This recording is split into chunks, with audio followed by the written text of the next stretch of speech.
Brianna Joy Gray got into a debate with a couple of ghouls who were defending genocide. And by ghouls, I mean one of them literally looked like a villain from Dune, and he kept cackling at the thought of dead kids. She trounced them so hard that the moderator kept stepping in to defend the Zionists. Now, part of me wants to say, who can blame him? It's hard to defend genocide. But, somebody has to, right? Actually, nobody has to do it, but the moderator was trying to do it, and it was pathetic. He kept interrupting her. He kept pretending she wasn't answering questions, and at one point, he started ranting about how Danish people would never do an October 7th, which is an insult to Danes. It seems to be implying that Danes are cowards, but I don't think he meant it that way. He meant it the other way. And the guy's name is Konstantin Kisin. But he's now known as the DEI Barbie guy because he got so triggered over this pro-genocide team losing that he went on a Twitter rant and called Brianna DEI Barbie. Then when people pointed out to him how racist it was to say that, he says, nobody cares about her race. This isn't Harvard. Thanks for pointing out, by the way, guy, that she graduated from Harvard and therefore is more qualified than you were to be on that stage in the first place. So let's find out what he meant by DEI Barbie.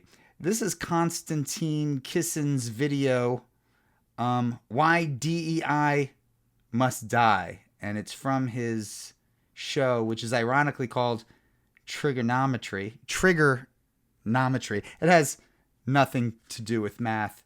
I don't think the DEI Barbie guy knows how puns work. The oppressor versus oppressed mindset, which, no matter how uncomfortable this may make some viewers, is cultural Marxism.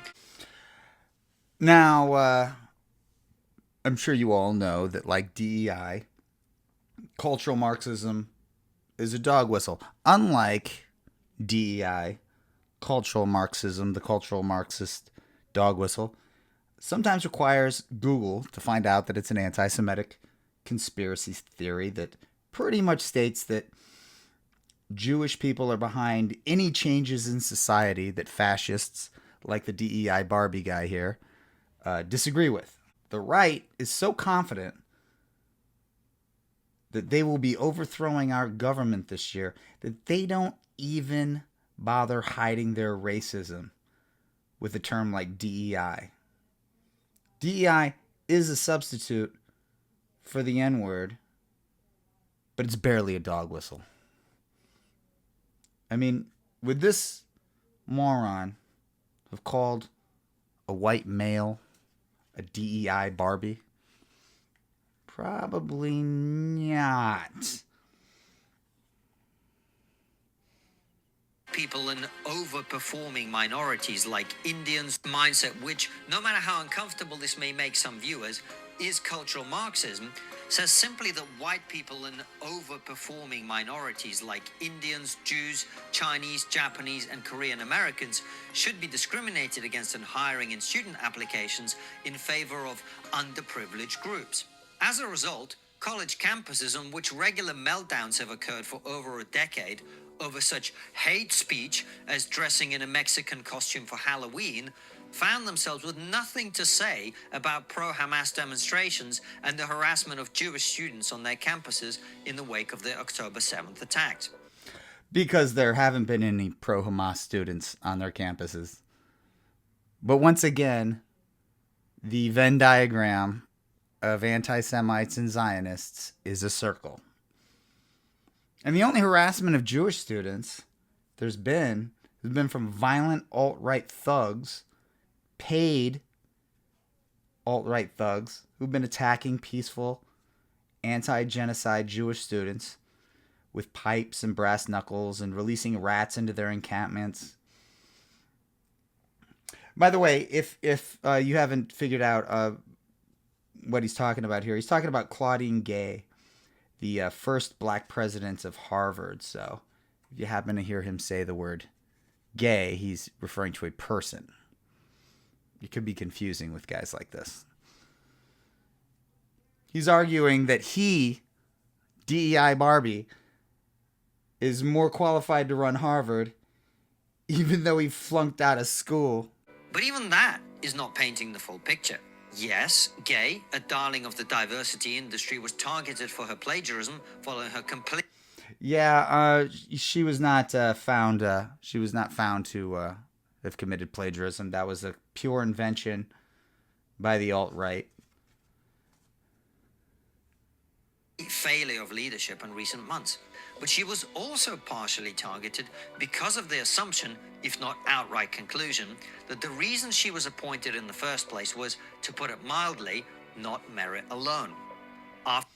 Now he claims he's not a racist.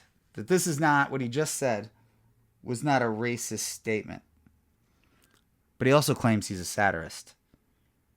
And when you look into it, though, what he means by satirist is that whenever somebody around him mentions that they have a wife, he'll usually shout, "My wife!"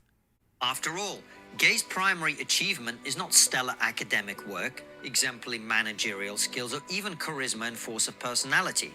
She was appointed president of Harvard following a distinguished career in fields like improving diversity and researching race and identity. To put it bluntly, many people believe that she is a diversity hire, and the reason she pushed the DEI ideology that eventually led to her appalling testimony in Congress is that she is herself a beneficiary of it. Now, if this isn't about race, then why lie like that? There is no field of study at Harvard called improving diversity. Claudine Gay was a professor of political science. She was a fellow at the Center for Advanced Studies of Behavioral Science. She was the dean of social science at Harvard. She was a professor of government at Harvard. She was a professor of African American studies at Harvard. In her 6 months as Harvard's first black president, that's half a year, she pulled the school completely out of debt and then some. COVID debt. And the only reason, we all know, the only reason she was fired was as a warning to the other faculty to not involve themselves in these calls for divestment of Israel and an end to genocide. And the DEI Barbie guy can claim that his seething hatred for her and for Brianna Joy Gray has nothing to do with race. But his claims won't be taken seriously because he's not qualified to make them in the first place. He's a failed comedian and a college dropout. And in fact, he's too stupid to know when he's been caught.